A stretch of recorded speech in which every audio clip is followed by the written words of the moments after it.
तो hello YouTube, कैसे हैं आप। तो आज की इस वीडियो में मैं एक्सप्लेन करूंगा नेटफ्लिक्स की वेब सीरीज जिसका नाम है जुपिटर लेगेसी एपिसोड 2।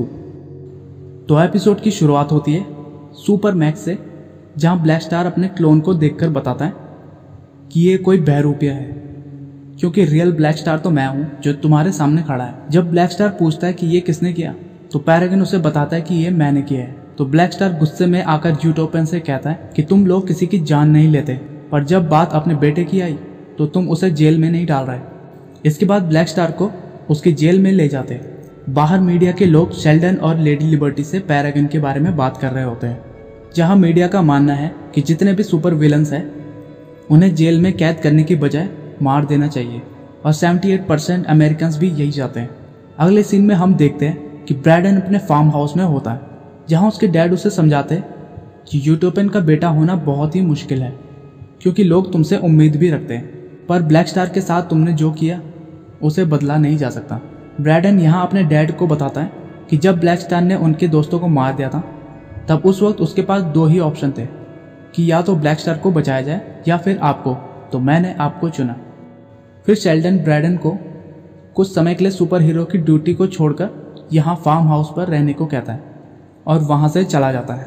अब कहानी 1929 पर आती है, जहाँ शेल्डन और वॉल्टर अपने डैड के फ्यूनरल पर उनकी फेवरेट टाई निकालते हैं। यहाँ वॉल्टर और शेल्डन के बीच फैक्ट्री को बंद करने के बारे में बहस चल रही होती है कि तभी एक वर्कर वहाँ आकर शेल्डन को न्यूज़पेपर देता है, जिसमें उसके डैड की मौत की खबर छापी होती है और साथ ही में द डेथ ऑफ कैपिटलिज्म लिखा होता है। तो शेल्डन गुस्से में न्यूज़पेपर के ऑफिस जाकर उस आर्टिकल को लिखने वाली ग्रेस कैनेडी पर चिल्लाता है, क्योंकि उसके आर्टिकल के हिसाब से शेल्डन के डैड ने अपने सभी वर्कर्स की पेंशन को शेयर मार्केट में लगाया होता है, और जब उनके सभी पैसे डूब गए तो उन्होंने सुसाइड कर लिया। इस दौरान शेल्डन की नाक से खून बहने लगता है। अब प्रेजेंट टाइम में पेट्रा दुखी होती है क्योंकि उसने अपने दोस्त खोए होते हैं, और यहाँ वो अपने पिता को बताती है, जहाँ सुपर विलन्स पहले सिर्फ बैंक ही लूटा करते थे, वो आज लोगों की जान लेने लग रहे हैं, और अगर ऐसे ही चलता रहा तो आगे चलकर सुपर विलन्स और पावरफुल हो जाएंगे और उन्हें रोक पाना बहुत मुश्किल हो जाएगा। तो उसके पिता फिट्स उसे कहते हैं कि अगर तुम यूनियन ऑफ जस्टिस को छोड़ना चाहती हो तो तुम छोड़ सकती हो। दूसरी तरफ शेल्डन अपनी बेटी क्लोई से मिलने जाता है, जहाँ वो क्लोई को फ्यूनरल अटेंड करने को बोलता है। इस बात पर दोनों की बहस होती है और क्लोई अपने पिता को कहती है कि उन्हें अपने यूटोपियन होने की शान को एक तरफ रखकर एक बार पिता की तरह अपने बच्चों के साथ वक्त बिताना चाहिए। कुछ देर क्लोई के साथ बात करने के बाद शेल्डन वहां से जाने लगता है, पर जाने से पहले एक बार फिर क्लोई को फ्यूनरल पर आने को कहता है और फिर वहां से चला जाता है। सीन एक बार फिर 1929 पर आता है। यहाँ वॉल्टर शेल्डन को बताता है कि न्यूज़पेपर में जो भी कुछ छपा है वो एकदम सच है, और इन सब के बारे में वॉल्टर ने बैंक से भी कंफर्म कर लिया है, जो कि उनके पिता ने सच में फ्रॉड किया होता है।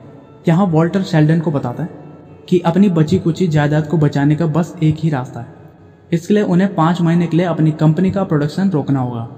इसके बाद जब शेल्डन अपने वर्कर्स को ये बात बताता है तो सभी वर्कर्स गुस्से में आ जाते हैं और शेल्डन को जान से मारने की धमकी देने लगते हैं। अब प्रेजेंट टाइम में यूनियन ऑफ जस्टिस का फ्यूनरल चल रहा होता है।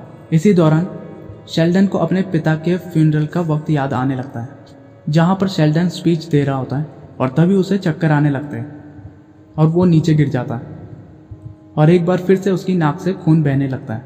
यहाँ प्रेजेंट टाइम में ब्रैंडन अपने दोस्तों को श्रद्धांजलि दे रहा होता है, और फ्यूनरल के बाद ब्रैंडन बैरी की वाइफ से मिलता है और उससे बात करता है और उसे दिलासा देता है कि अगर तुम्हें किसी भी चीज़ की ज़रूरत हो तो तुम बेझिझक मुझसे कह सकते हो। यहाँ पर बैरी की वाइफ को एक पुलिस ऑफिसर अपने पुलिस डिपार्टमेंट की तरफ से थोड़े से पैसे देता है, और फिर बैरी की वाइफ वहाँ से चली जाती है। यहाँ पर पुलिस ऑफिसर ब्रैंडन के ब्लैक स्टार को मारने की बात को सही मानता है, और वो मानता है कि बाकी के सभी क्रिमिनल के साथ भी ऐसा ही होना चाहिए। अब घर आकर शेल्डन अपनी वाइफ से बात कर रहा होता है कि सभी ब्रैंडन की ब्लैक स्टार को मारने की बात से खुश है, और सभी लोग कह रहे हैं कि ब्रैंडन ने जो भी किया वो एकदम सही किया, पर शेल्डन के हिसाब से किसी की जान लेने का अधिकार उन्हें नहीं है। ऐसे में ग्रेस गुस्से में आकर कहती है कि अगर ब्रैंडन उस दिन ब्लैक स्टार को नहीं मारता तो आज वो दोनों जिंदा नहीं होते। अब 1929 में शेल्डन हॉस्पिटल में होता है कि तभी शेल्डन को विजन आने लगते हैं जिसमें उसके पिता उसे बता रहे होते हैं कि एक आइलैंड में जाओ और अमेरिका को बचाओ, अपनी एक टीम बनाओ और भी बहुत कुछ। तभी शेल्डन को होश आता है और वो ये सब अपने भाई वॉल्टर को बताने लगता है। और यहाँ लास्ट सीन में हम देखते हैं कि सामने एक आदमी खड़ा होता है जिसके फेस से ब्लड निकल रहा होता है, जो कि ऑफकोर्स शेल्डन और वॉल्टर के पिता होते हैं, जहाँ ऊंचाई से गिरने के बाद उनका सिर फट जाता है और यहाँ पर दूसरा एपिसोड खत्म होता है। तो दोस्तों, आपको जुपिटर लेगेसी का ये दूसरा एपिसोड कैसा लगा ये कमेंट सेक्शन में कमेंट करके ज़रूर बताना। और अगर ये वीडियो पसंद आई हो तो एक लाइक तो बनता है बॉस।